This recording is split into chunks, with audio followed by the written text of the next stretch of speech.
बिस्मिल्लाहिर्रहमानिर्रहीम। अस्सलाम वालेकुम।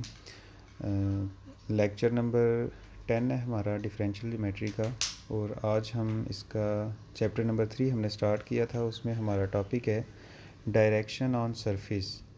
तो लेट आर, और आपको पता है आर अब हमारे पास किसका फंक्शन होता है, यू और वी का फंक्शन होता है। तो ये एक सरफेस को रिप्रेजेंट कर रहा है, ठीक है।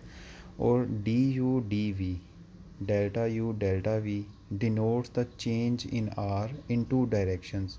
यानी एक डायरेक्शन के अंदर ये चेंज है, डी से रिप्रेजेंट कर रहे हैं, और एक डायरेक्शन में चेंज ये है जिसको हम डेल्टा से रिप्रेजेंट कर रहे हैं। तो डी आर कैसे आएगा आपके पास, आपको पता है, वो रूल लगाएंगे आप कि partial R by partial U D U, partial R by partial V D V. और आपको पता है partial R by partial U को हम R1 से डिनोट करते हैं, partial R by partial V को हम R2 से डिनोट करते हैं। इसी तरह अगर डेल्टा आर करें तो वो भी आपको पता है कैसे आएगा, partial R by partial U delta U, partial R by partial V delta V. तो ये R1 बन जाएगा और ये R2 बन जाएगा। दोनों का डॉट प्रोडक्ट करें, आपको पता है डॉट प्रोडक्ट कैसे करते हैं। इस यानी आप इस R1 वाले वेक्टर को R1 वाले से मल्टीप्लाई करेंगे, यानी इसका आप जैसे आप सिंपल मल्टीप्लिकेशन करते हैं उसी तरह से कर लें, लेकिन इधर डॉट प्रोडक्ट की डेफिनेशन लगा दे, दोनों का मैग्नीट्यूड और cause of angle between them. और लेट्स सपोज इन दोनों के दरमियान एंगल क्या है, साई एंगल है। और यहाँ पे जब इनको मल्टीप्लिकेशन करोगे, R1 का square D you delta you, R1 R2, इसी तरह R2 R1 और R2 का स्क्वायर। और आपको पता है ये किसके इक्वल होता है, आपके पास ई के इक्वल होता है, ठीक है। यहाँ पे ई लग जाएगा। और ये किसके इक्वल होता है, जी के इक्वल होता है, R2 का स्क्वायर, ठीक है। और बाकी इनमें ये दोनों डॉट प्रोडक्ट जो होता है वो आपको पता है कम्यूटेटिव होता है, तो आप इसको सिमिलर लिख के इस फॉर्म में लिख सकते हैं। तो डी एस किसके इक्वल होता है, डी आर मैग्नीट्यूड, ठीक है। तो इसी तरह डेल्टा एस किसके इक्वल होगा, डेल्टा आर का मैग्नीट्यूड। तो ये वैल्यूज़ लगा दें तमाम की तमाम यहाँ पे, ठीक है। तो ये आपके पास एक रिलेशन बन जाएगा इस फॉर्म के अंदर, ठीक है। If two directions are perpendicular then आपको पता है एंगल कितना होगा, 90 डिग्री होगा। और कॉस 90 डिग्री कितना होता है आपके पास, कॉस 90 क्या होता है, ज़ीरो होता है। तो यहाँ पे फिर ये ज़ीरो हो जाएगा और ये रिलेशन आपका, ये इक्वेशन बन जाएगी। अगर इनका क्रॉस प्रोडक्ट करें और क्रॉस प्रोडक्ट करके मैग्नीट्यूड ले लें, क्रॉस प्रोडक्ट के लिए भी क्या होगा, दोनों का मैग्नीट्यूड और sine of angle between them. और हमने क्योंकि मैग्नीट्यूड लिया हुआ है इसलिए इसकी डायरेक्शन है नहीं आएगी। इसको इसी तरह इसको यानी ओपन करें तो आप ये इस फॉर्म को, तो आपने ये लिख लिया डी आर मॉड की जगह पे D S, delta R mod की जगह पे delta S, sine of psi. और इसको डी आर और डेल्टा आर का क्रॉस प्रोडक्ट करें मॉड के अंदर, मैग्नीट्यूड के अंदर, ठीक है। उसका क्रॉस प्रोडक्ट करने के बाद आपको पता है सेम का क्रॉस प्रोडक्ट क्या होता है, ज़ीरो होता है, ठीक है। ये भी सेम का क्रॉस प्रोडक्ट क्या होता है, ज़ीरो होता है। और ये डिफरेंट है, जब डिफरेंट को आपने वो चेंज करना है, ये R1 R2 है और ये R2 R1 है, जब चेंज करोगे साथ क्या आ जाएगा, माइनस आ जाएगा। इसको कॉमन ले लें, ठीक है, और जो चीज़ अंदर रह जाएगी वो आपके पास ये आ जाएगी। और आपको पता है R1 क्रॉस R2 किसके इक्वल होता है, H के इक्वल होता है। तो ये आपके पास एक और रिलेशन बन जाएगा साइन की फॉर्म में, और ये आपके पास कॉज की फॉर्म में रिलेशन है। तो normal to the surface, next है normal to the surface. The normal, ये एन वेक्टर जो है, to the surface at any point is perpendicular to the tangents to the both curve, so normal lies along R1 cross R2।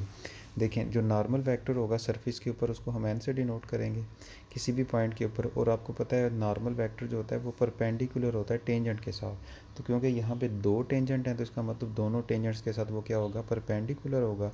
और वो दोनों tangent हैं क्या, R1 भी एक टेंजेंट है और R2 भी एक टेंजेंट है। तो इसका, और जब R1 क्रॉस R2 करेंगे तो एक वेक्टर आएगा जो इन दोनों के साथ क्या होगा, परपेंडिकुलर होगा। इसका मतलब ये जो नॉर्मल वेक्टर है ये भी इसके अलॉन्ग है, ठीक है ना। तो इसका मतलब नॉर्मल वेक्टर होता किसके इक्वल है, इसके अलॉन्ग होता है। तो यूनिट नॉर्मल वेक्टर कैसे निकालेंगे, ये वेक्टर डिवाइडेड बाय इसी का मैग्नीट्यूड, यानी ये वेक्टर डिवाइडेड बाय इसका मैग्नीट्यूड। और ये जो मैग्नीट्यूड है इसको हम एच कहते हैं, ठीक है। तो एच को दूसरी तरफ मल्टीप्लाई कर दें तो R1 क्रॉस R2 किसके इक्वल हो गया, NH। अब नेक्स्ट कहता है obviously N dot R one is equal to zero. क्यों? क्योंकि ये नॉर्मल वेक्टर है और ये क्या है, टेंजेंट वेक्टर है, और टेंजेंट और नॉर्मल क्या होते हैं, परपेंडिकुलर होते हैं, तो डॉट प्रोडक्ट क्या होगा, ज़ीरो होगा। इसी तरह एन आर टू के साथ भी डॉट प्रोडक्ट क्या होगा, ज़ीरो होगा, क्योंकि ये क्या है, परपेंडिकुलर हैं। अब हमारे पास कुछ रिजल्ट्स हैं, मसलन N R one R two. तो ये देखें आप, ये स्केलर ट्रिपल प्रोडक्ट लिखा हुआ है, और स्केलर ट्रिपल प्रोडक्ट को आप इस तरह से भी लिख सकते हैं, ठीक है ना। तो इसकी value R one cross R two की वैल्यू हमने भी निकाली एन एच, ठीक है। अब ये एन वेक्टर और ये एन वेक्टर, ये साथ स्केलर है, तो एन डॉट एन साथ एच आएगा, और आपको पता है सेम यूनिट वेक्टर का डॉट प्रोडक्ट क्या होता है, वन होता है, तो सिर्फ क्या रह जाएगा, एच रह जाएगा। इसका मतलब ये तीनों का स्केलर ट्रिपल प्रोडक्ट एच के इक्वल होता है। इसी तरह आर वन क्रॉस एन अगर करते हैं, तो ये देखें, ये आर वन हो गया और ये एन की वैल्यू हो गई, अभी अभी हमने ऊपर डिराइव की, ये एन की वैल्यू है, इसको यहाँ पे रखें, ठीक है। क्रॉस प्रोडक्ट करें, तो क्रॉस प्रोडक्ट ये तीन वेक्टर का स्केलर वेक्टर ट्रिपल प्रोडक्ट हो रहा है यहाँ पे। और वेक्टर ट्रिपल प्रोडक्ट आपको पता है कैसे लिखते हैं आप, ये इस तरह से इसको ओपन करते हैं, डिवाइडेड बाई एच। इसमें जो जो वैल्यूज़ अब आपको आती हैं, ये देखें, ये आपके पास क्या बन जाएगा, R one dot R two, और ये एफ़ के इक्वल होता है, और R one dot R one क्या होता है, ई होता है। तो यहाँ पे ये वैल्यू लगा दें, वन ओवर एच कॉमन ले लें, ठीक है। इसी तरह आर टू क्रॉस एन करेंगे, तो सेम उसी तरह से ये आर टू है और ये आपके पास एन की वैल्यू लग गई। इसमें भी वो वेक्टर ट्रिपल प्रोडक्ट ओपन करें, इसकी वैल्यू क्या बनेगी, आपके पास जी बनेगी और इसकी वैल्यू एफ़ बनेगी। वन ओवर एच कॉमन ले लें, तो आपके पास आर टू क्रॉस एन का एक्सप्रेशन फाइंड हो जाएगा। अब हमारे पास नेक्स्ट है fundamental form of second order, यानी अब हमने सेकंड डेरिवेटिव करने हैं। The second order derivatives of R with respect to U and V are denoted bye.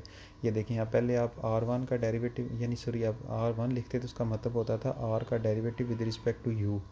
आप लिखते थे आर टू, उसका मतलब क्या होता था, आर का derivative with respect to V. अब आपने लिखा है आर वन वन, उसका मतलब होगा आर का double derivative with respect to you.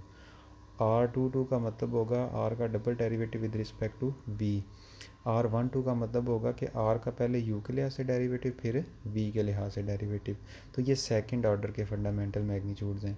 The fundamental magnitudes of second order are the resolve parts of these vectors in the direction of normal to the surface, ठीक है, and are denoted by L M N. पीछे आप किससे denote करते थे, E F G से, अब आप किससे डिनोट करेंगे, एल एम और एन से डिनोट करेंगे।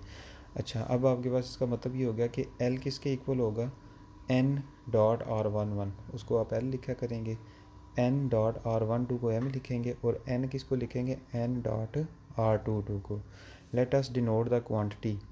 अब जब ये रिलेशन बनेगा, यानी L N minus M square, इसको हम किससे डिनोट करेंगे, टी स्क्वेयर से। जैसे हम पीछे भी एक रिलेशन हम इस तरह का डिनोट कर चुके हैं, एच से डिनोट कर चुके हैं। Which is not necessarily positive, कहता है कि ये हो ज़रूरी नहीं कि ये क्या हो, पॉजिटिव हो। अब इसके फॉर्म में कुछ रिजल्ट्स निकालेंगे, वो क्या है कि R one R two R one one scalar triple product है, तो स्केलर ट्रिपल प्रोडक्ट को आप इस तरह से लिख सकते हैं, और इसकी वैल्यू क्या है आपके पास, एन एच एन, ठीक है, एच एन है, तो एच तो साथ वैसे ही रह गया, और आपको पता है N dot R one one किसके इक्वल होता है, एल के इक्वल होता है, ये लिखा हुआ है आपके पास, तो एच एल बन जाएगा। सेम इसी तरह अब आर वन टू अगर रखें, यहाँ पे आर वन टू रखें, तो ये तो बन गया एच एन, और N dot R one two हो तो वो क्या होता है, एम होता है, तो इसलिए एच एम बन जाएगा, और सेम इसी तरह आपके पास एच एन बन जाएगा।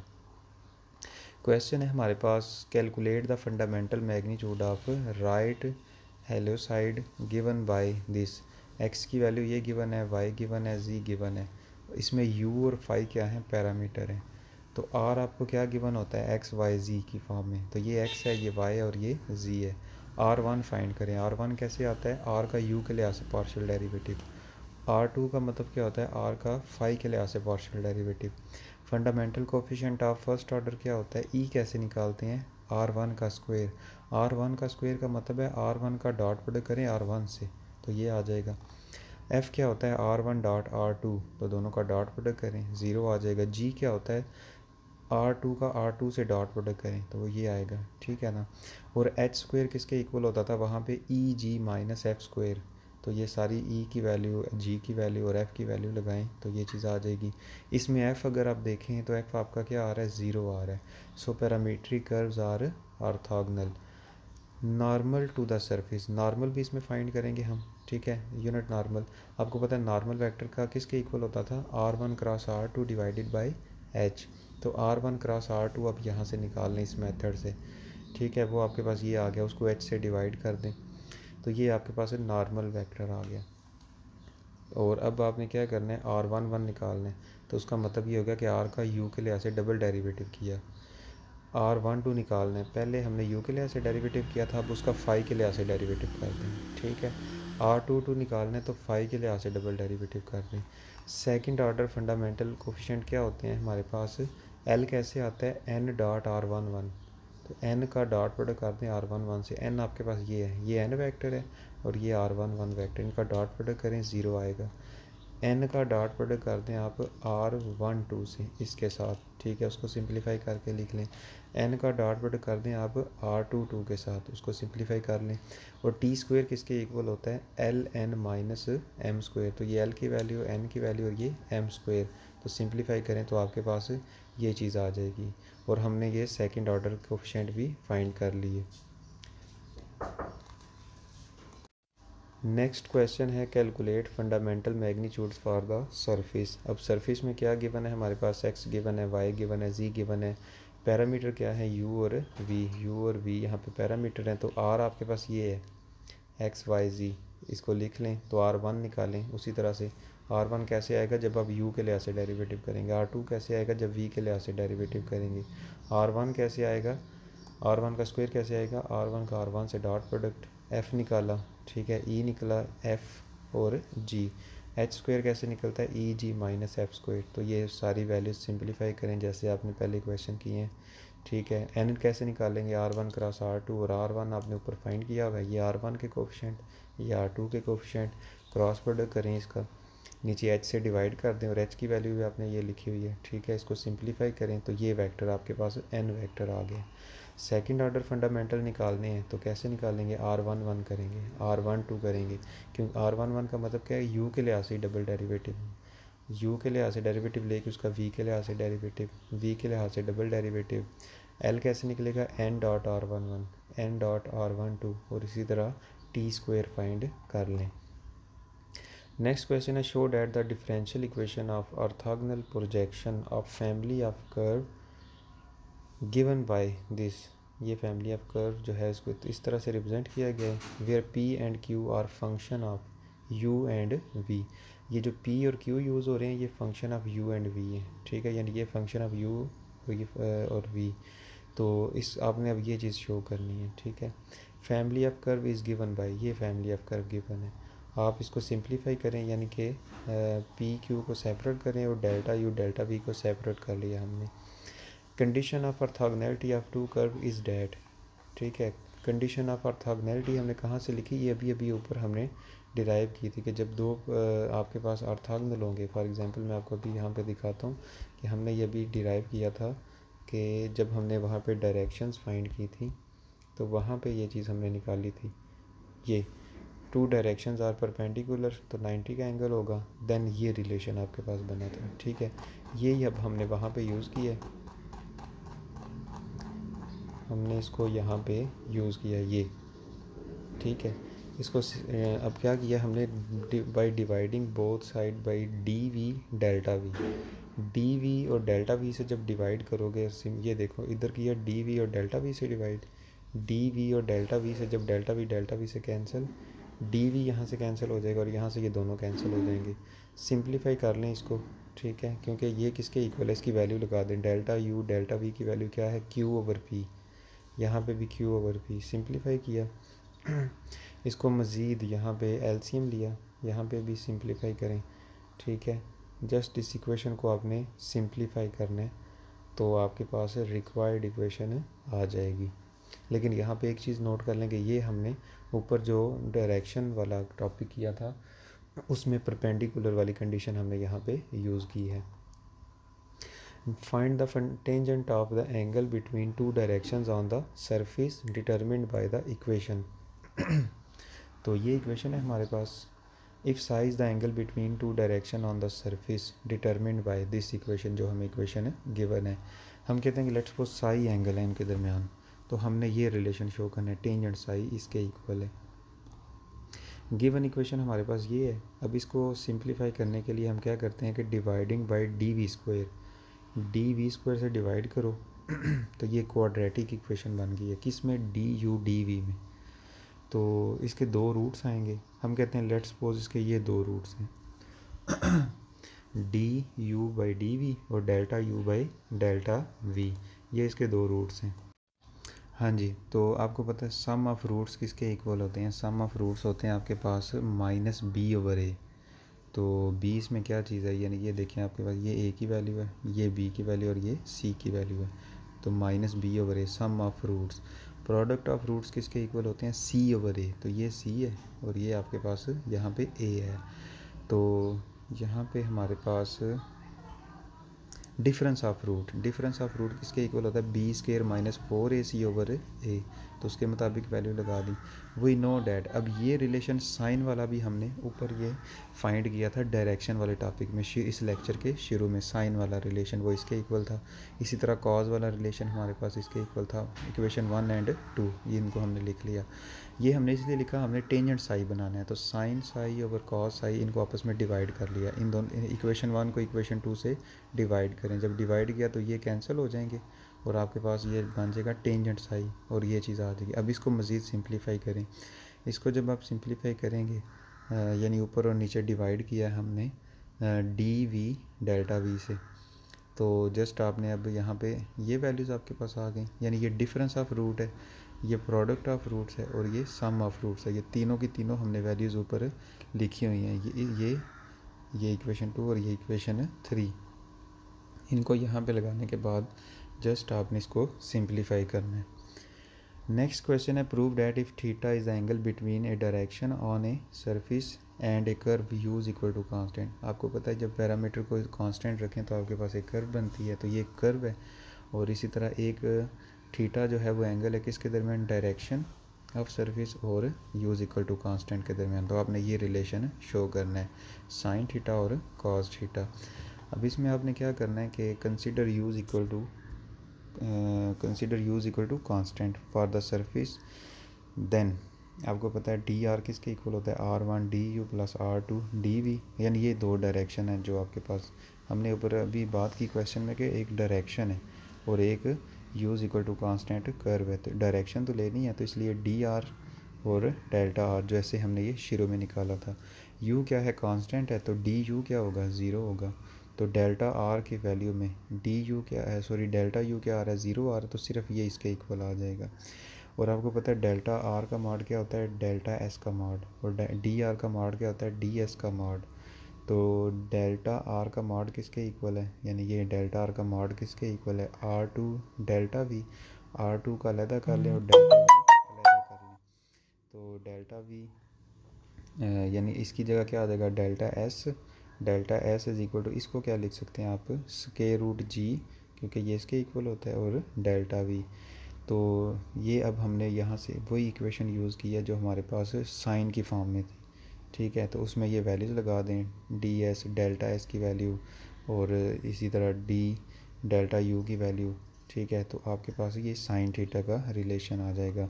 इसी तरह अब कॉज वाला रिलेशन भी हमने उसी से लिखा जो हमने डायरेक्शंस फाइंड की थी शुरू में। ठीक है, तो उसमें अब ये वैल्यूज़ लगा दें। मिसल डी यू ज़ीरो हो जाएगा, सॉरी डेल्टा यू ज़ीरो होने की वजह से ये ज़ीरो हो जाएगा। डेल्टा एस की वैल्यू लगा दें। ठीक है, और इसको भी मज़ीद सिंप्लीफाई करें तो आपका कॉज वाला रिलेशन आ जाएगा। नेक्स्ट क्वेश्चन है कि if the parametric curves are orthogonal show that differential equation of the line on a surface cutting the curve U is equal to constant at constant angle beta.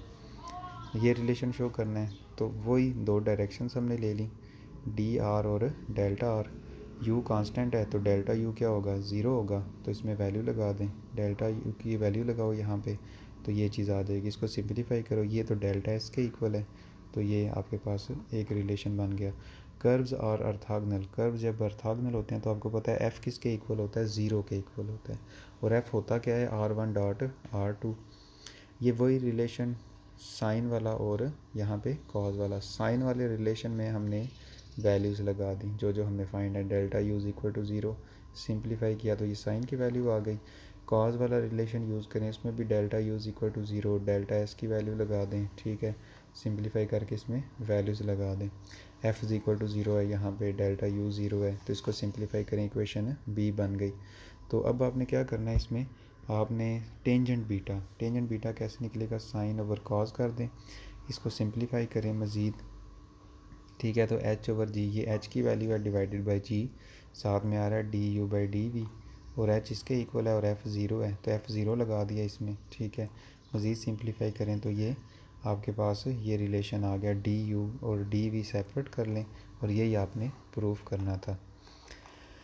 Next है कि हमारे पास direction of N, we know that के N vector तो इसके equal होते हैं, पीछे हमने प्रूफ किया था, और आपको ये भी पता है कि N dot R one zero होता है, ठीक है। Differentiate with respect to U, दोनों के ऊपर क्या लगेगा, प्रोडक्ट रूल लगेगा। इसका यू के लिहाज से डेरिवेटिव करोगे पहले तो एन वन आ जाएगा, ये वैसे ही रहेगा, प्लस एन वैसे ही रहेगा, और इसका दोबारा यू के लिहाज से डेरिवेटिव करोगे तो आर वन वन आ जाएगा। इसको उठा के दूसरी तरफ शिफ्ट करें, N one dot R one is equal to, ये क्या बन, ये तो एल की वैल्यू है तो माइनस एल बन गया। सिमिलरली हम क्या लिख सकते हैं, ये था N one dot R one, तो ये था, ये हो जाएगा N one dot R two, तो वो क्या आएगा minus M, N two dot R one वो बन जाएगा माइनस एम। इसी तरह N two dot R two निकालें, वो बनेगा minus N. N one dot N one होता है वन के इक्वल, differentiate with respect to U, product rule लगाएं, ठीक है, कम्यूटेटिव लॉ लगाएं, तो ये टू इधर डिवाइड कर दें, एन डॉट एन वन, तो अब यहाँ से क्या शो हो गया कि N one perpendicular to N है, इसका मतलब N one lies in the plane of R one and R two, क्योंकि एन के साथ परपेंडिकुलर जो भी वेक्टर हैं वो कौन से हैं, आर वन और आर टू, तो ये एन वन भी परपेंडिकुलर है, तो इसका मतलब ये आर वन और आर टू के में वाले प्लेन में लाई कर रहे हैं। So we can express N one as linear combination of R one and R two, तो ये लीनियर कम्बिनेशन के फॉर्म में लिख दिया।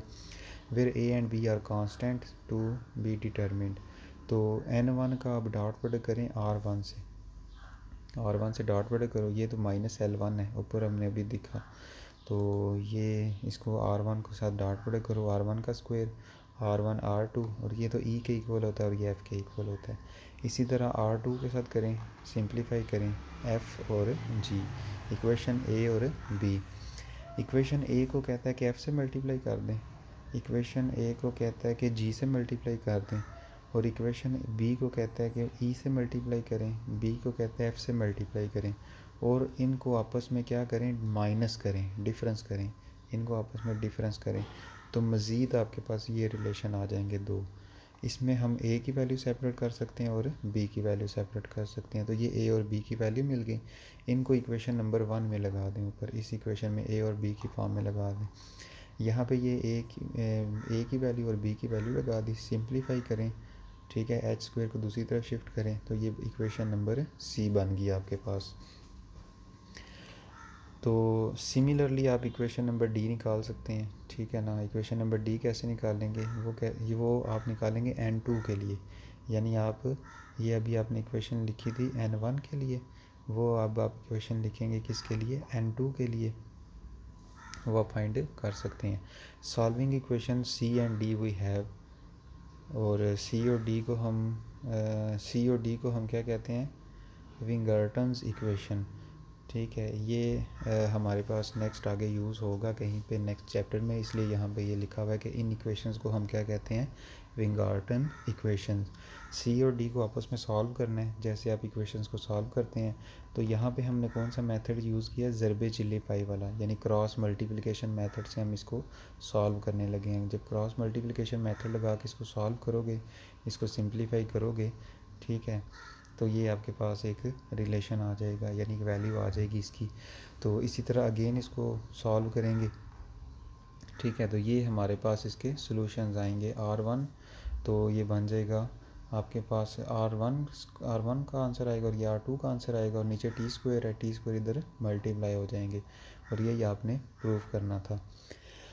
नेक्स्ट क्वेश्चन है प्रूव डैट, कि ये प्रूव करें कि H का प्रोडक्ट करें N1 N2 is equal to T square, और इस तरह से। तो इसके प्रूफ के लिए हमने ये जो भी अभी इक्वेशन डिराइव की, सॉरी जो ऊपर अभी हमने इक्वेशन सिमिलरली करके डिराइव की n1 h² और h² n2, इन दोनों को इक्वेशंस को लिखें। Taking cross product of 1 and 2, 1 और 2 का क्रॉस प्रोडक्ट करें। क्रॉस प्रोडक्ट ओपन करें, ठीक है, और h² यहाँ से कॉमन लोगे h4 हो जाएगा, तो ये बन जाएगा आपके पास n1 क्रॉस n2। मज़ीद इसको सिंप्लीफाई करें, r1 क्रॉस r2 कॉमन लें। इस सारी इक्वेशन को सिंप्लीफाई करने के बाद आप यहाँ पे आ जाएंगे, ठीक है। यहाँ से h4 और h³ कैंसिल आउट करें तो ये h रह गया n1 क्रॉस n2, तो n इस तरफ है, दोनों तरफ n से प्रोडक्ट कर दें, n से डॉट प्रोडक्ट इधर भी और n से डॉट प्रोडक्ट इधर भी, तो ये तो 1 हो जाएगा। और यहाँ पे ये स्केलर ट्रिपल प्रोडक्ट बन गया यहाँ पे ये, तो इसको आप t² के इक्वल लिख सकते हैं। और सिमिलरली अब इसका सेकंड पार्ट करना है तो उसके लिए ये लेके चले हम n1 h², उसका क्रॉस प्रोडक्ट ये हमने r1 से क्रॉस प्रोडक्ट करें। ये तमाम वैल्यूज़ आपको आती हैं, ठीक है। सेम का क्रॉस प्रोडक्ट करोगे 0 होगा, यहाँ पे कम्यूटेटिव लॉ लगा लोगे, ठीक है। तो ये सारी चीज़ें यूज़ करें और एंड पे इसको जो आपने शो करना है वो आ जाएगा। इसी तरह आप इसका थर्ड पार्ट करेंगे, ठीक है, फोर्थ पार्ट करेंगे इसका, और ये सिंपल से क्वेश्चंस हैं। तो आज का लेक्चर हमारा यहाँ पे ही ख़त्म होता है। इंशाल्लाह नेक्स्ट लेक्चर में हम इसका next topic curvature of normal section करेंगे। Thank you very much. Allah हाफिज़।